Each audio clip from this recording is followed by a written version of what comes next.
Imaginen esto por un momento, sentirse como una observadora de la propia vida. ¿Qué significa eso? Bueno, esa fue exactamente la sensación que describió Sofía, una estudiante universitaria. Y créanme, es una experiencia que va muchísimo más allá de lo que conocemos como simple cansancio o estrés.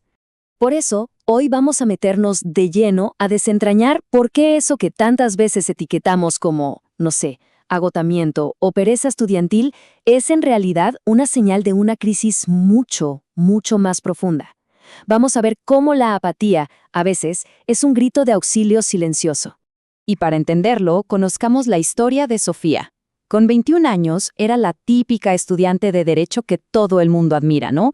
De alto rendimiento, superparticipativa, la que siempre está al día. Pero, y aquí está la clave, su crisis de salud mental no empezó de golpe, con una explosión, no. Empezó con susurros, con cambios tan sutiles que nadie, pero nadie, ni siquiera ella al principio, se dio cuenta. La primera señal fue una creciente fatiga cognitiva. A ver, pónganse en esta situación. Pasar horas y horas frente a los libros, con toda la intención del mundo de estudiar, pero la mente simplemente no conecta. Las palabras están ahí, pero no significan nada. Para los demás, claro, era el típico estrés de exámenes, pero para ella era la primera y muy seria señal de alarma. Y resulta que esto tiene un nombre clínico, aproxexia. Ojo, no es falta de ganas, ¿eh? Es una incapacidad real, física casi, para fijar la atención. Y ponerle nombre es clave. ¿Saben por qué? Porque valida una experiencia que muchísimos estudiantes sienten pero no saben cómo describir. Repito, no es pereza, es una condición real. Y a partir de esa fatiga cognitiva, se desató como un efecto dominó. Todo empezó a desmoronarse en cadena. Primero, cambió el día por la noche para intentar desesperadamente compensar. Luego, su cuarto se volvió un reflejo de su caos interno. Y, finalmente, el aislamiento total. Es que cada interacción social, por mínima que fuera, se sentía como una demanda de energía que ella simplemente ya no tenía. Ok, entonces dejemos por un momento la historia de Sofía para analizar más a fondo estas señales, porque son increíblemente fáciles de malinterpretar. Vamos a deconstruir cómo se gesta una crisis a la vista de todos, pero sin que nadie, absolutamente nadie, la vea. Y aquí está el corazón de todo el problema, la enorme brecha entre la percepción y la realidad. A ver, donde su entorno veía estrés de exámenes, lo que en realidad había era fatiga cognitiva. Donde veían pereza o desidia, ella estaba en un repliegue defensivo para poder sobrevivir. Y esa supuesta desorganización, pues era bulia, que es, ni más ni menos, la pérdida casi total de la voluntad. Y cuando parecía que no podía ser peor, llegó el síntoma más alarmante de todos, la despersonalización. ¿Se acuerdan de la frase con la que empezamos? Esa de sentirse como una observadora de la propia vida. Bueno, ese fue su punto de quiebre. Ese fue el momento exacto en que la conexión con su propia realidad se rompió y la llevó a una parálisis total. La pregunta es inevitable. ¿Se pudo haber evitado todo esto? Y la respuesta es un sí rotundo. Ahora vamos a ver cómo algo tan simple como una red de detección dentro de la misma universidad podría haber cambiado por completo la historia de Sofía. Pensemos primero en los docentes. Ellos son la primera línea de defensa. Y la clave no es esperar a que lleguen las malas notas, para nada.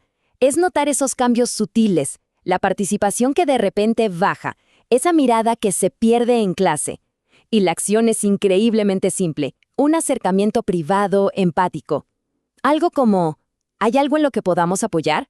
Una frase así puede abrir una puerta que estaba cerrada con llave.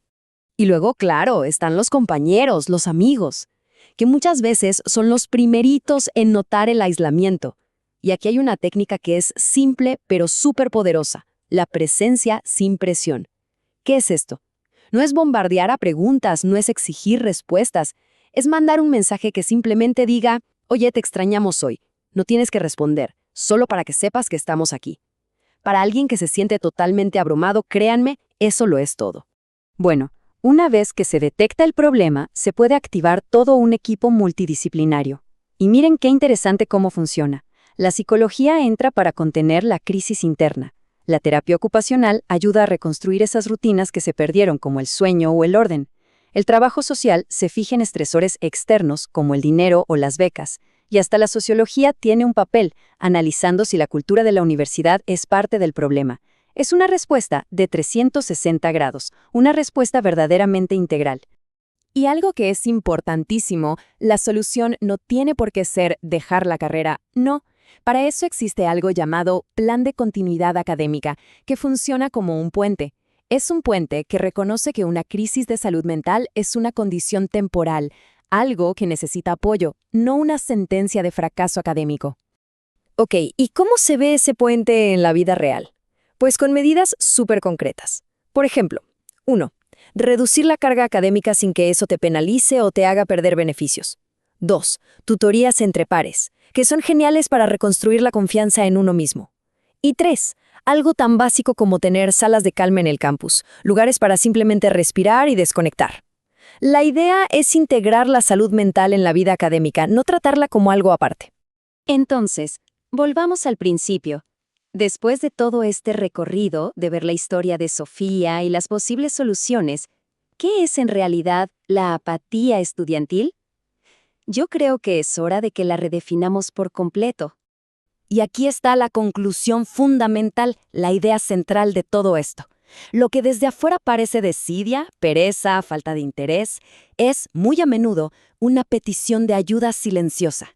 Es la punta del iceberg, la manifestación visible de una lucha que es completamente invisible. Y cambiar esa perspectiva, entender esto, es el primer paso para todo. Y todo esto nos deja con una pregunta final, una pregunta fundamental. La historia de Sofía nos obliga a cuestionar el propósito mismo de la universidad. ¿Es solamente un lugar de formación académica, una fábrica de profesionales, o tiene una responsabilidad fundamental en el bienestar mental de sus estudiantes? La respuesta que como sociedad le demos a esta pregunta, sin duda, definirá el futuro de la educación superior.